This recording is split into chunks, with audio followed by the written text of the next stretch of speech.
नीमच सराफा व्यापारी एसोसिएशन द्वारा आज पुलिस अधीक्षक नीमच को 2 अलग-अलग ज्ञापन सौंपकर सराफा बाजार की सुरक्षा व्यवस्था सुदृढ़ करने तथा व्यापारियों के विरुद्ध की जा रही असत्य व झूठी शिकायतों पर अंकुश लगाने की पुरजोर मांग की गई है। एसोसिएशन ने ज्ञापन के माध्यम से बताया कि सराफा व्यापारियों के प्रतिष्ठानों व आवासों पर चोरी, लूट, डकैती और मारपीट की घटनाओं में लगातार वृद्धि हो रही है।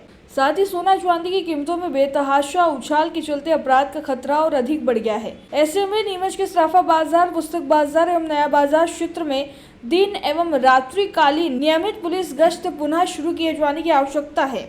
ज्ञापन में तिलक मार्ग पर अनियंत्रित रूप से दौड़ रहे लोडिंग वाहनों पर भी चिंता जताई गई। व्यापारियों ने बताया कि तेज गति व ओवरलोडिंग के कारण दुर्घटनाएं हो रही है तथा विरोध करने पर वाहन चालक विवाद व मारपीट पर उतारू हो जाते हैं। हाल ही में एक टेम्पो चालक द्वारा सराफा व्यापारी की दुकान में वाहन चुराने की घटना का उल्लेख भी किया गया।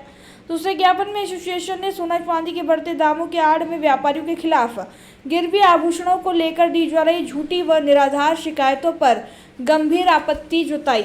एसोसिएशन ने मांग की थी कि किसी भी शिकायत पर कार्यवाही से पूर्व फरियादी से आभूषण का पक्का बिल, गिरवी से संबंधित लिखित करार, पावती अथवा ब्याज भुगतान की रसीद जैसे दस्तावेजों की प्रथम दृष्टया जांच अनिवार्य रूप से की जाए ताकि निर्दोष व्यापारियों को अनावश्यक रूप से प्रताड़ित न किया जाए। एसोसिएशन ने स्पष्ट किया कि लेन देन व करार संबंधी विवाद सिविल न्यायालय के अधिकार क्षेत्र में आते हैं। ऐसे मामलों में बिना ठोस साक्ष्य के पुलिस कार्यवाही से व्यापारियों में भय का माहौल बन रहा है। ज्ञापन के माध्यम से निष्पक्ष विधि सम्मत जांच और व्यापारियों को सुरक्षा व सम्मान प्रदान करने की मांग की गई। भारत का ब्लॉक बाबजी एएससी ब्लॉक, मजबूती एसी स्टील जैसी, न रेती न सीमेंट न तराई की है झंझट। भारत का नंबर 1 ब्लॉक आईएसआई व आईएसओ मार्क से प्रमाणित भी है। एमपी राजस्थान का सबसे अत्याधुनिक प्लांट। अगर आप भी चाहते हैं बाबजी एएससी ब्लॉक मंगवाना तो आज ही संपर्क करें। Jhanjharwada industrial area, Neemuch, Madhya Pradesh. Contact number screen पर मेंशन है, जल्दी संपर्क करें। नीमच सराफा व्यापारी एसोसिएशन द्वारा आज ज्ञापन दिया गया है। क्या प्रमुख मांगें हैं और क्या चाहते हैं आप लोग? प्रमुख मांग एक तो ये है कि गिरवी के संबंध में जो झूठी शिकायतें आ रही हैं और वो मतलब बिल्कुल झूठी शिकायत कर रहे हैं, उसके बारे में ज्ञापन दिया है कि झूठी शिकायत एक्सेप्ट नहीं करें, उसका तथ्य जान करके उसकी साक्ष्य लेके उनसे विचार करके हमको मतलब हम परेशान होते हैं उनसे मेन शिकायत। और दूसरी एक यातायात संबंधित है, चौकीदार संबंधित है। ये बात। क्या नाम है आपका? राजेंद्र प्रसाद गोयल, राजू सराफ। परेशानी का सामना करना पड़ता है, यातायात व्यवस्थाओं को लेकर भी अंबार है। क्या परेशानियों को लेकर आज यहाँ पर पहुँचे? आज हम लोग एसपी साहब से मिलने यहाँ पर आए हैं और हम लोगों के ज्ञापन इस संदर्भ में है कि हमारी प्रमुख मांग, जैसे 2-3 तरह की मांग हमने निकाली हुई है और हम लोग इससे काफ़ी प्रताड़ित हो रहे हैं। एक तो ये कि नीमच सराफा जो मेन बाज़ार है, इसमें पुलिस गश्त का हमको अभाव लगा। गश्त नहीं होती है। रात को पहले पुलिस घूमती थी, गार्ड यहाँ से और जाजू बिल्डिंग तक लगातार घंटाघर से घूमते थे, वो अभी हमें नज़र नहीं आए।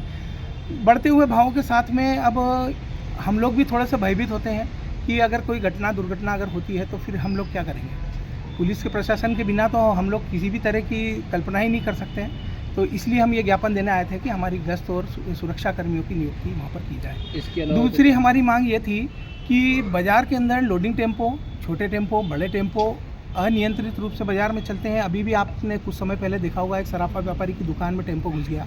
वो तो मतलब वहाँ से हटा ही था, नहीं तो बहुत बड़ी दुर्घटना उस दिन होती। तो अनशन चलाने वाले इन टेम्पो चालकों के ऊपर अंकुश लगाया जाए।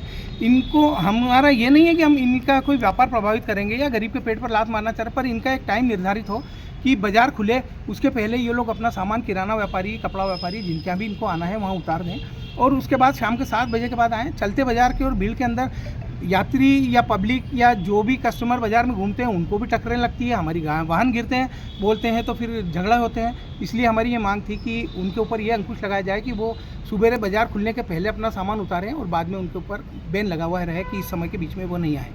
उसके अलावा आपके द्वारा सोना चांदी गिरवे रखने को लेकर भी एक ज्ञापन दिया गया है, वो क्या खास? जी बिल्कुल दिया गया है।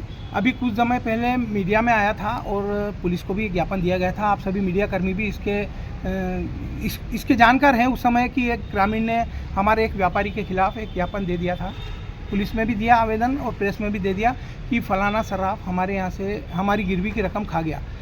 अभी हम लोगों का ज्ञापन देने का मकसद सिर्फ ये है कि गिरवी रखते हैं हम, ठीक है, ब्याज लेते हैं वो ठीक है, पर बिना सबूत के कोई रकम पहले या तो भेज गया या छुड़ा कर ले गया, उसके बाद अगर वो निकल कर आ रहा है कि मेरी रकम हो गई और मीडिया में आकर प्रचारित करता है तो व्यापारी की मानहानि हो रही है। कम से कम हमने प्रशासन को ये निवेदन किया कि अगर वो है तो हमसे पूछो तो सही, हमारे व्यापारी को बुलाओ, उससे पावती लो, उस जो रिपोर्ट लिखाने आया है उससे आप लोग पावती लो कि भैया तेरे पास उसके हक की रसीद है। बिना किसी मकसद के अगर नाम खराब होता है तो व्यापारी प्रताड़ित भी होता है और उसकी मानहानि भी होती है। तो मेरा आप मीडिया कर्मियों से भी विशेष हाथ जोड़कर निवेदन करूँगा कि जैसे किसी ने आकर कहा कि भाई हम ये ज्ञापन देने आए हैं कि फलाना आदमी ने या फलाने व्यापारी ने हमारी चांदी रोक ली, हमारा सोना खा गया या हमारी गिरवी की रकम हड़प गया, तो कम से कम आप लोग भी कोई भी रिपोर्ट देने के पहले उस व्यापारी से पुष्टि जरूर करें, उसके बाद ही कोई समाचार मीडिया में डालें। मेरा करबद्ध निवेदन नीमच एसोसिएशन की तरफ से। अगर उसके बाद साक्ष्य। मेरा नाम संदीप चौधरी, पूर्व अध्यक्ष नीमच सराफा।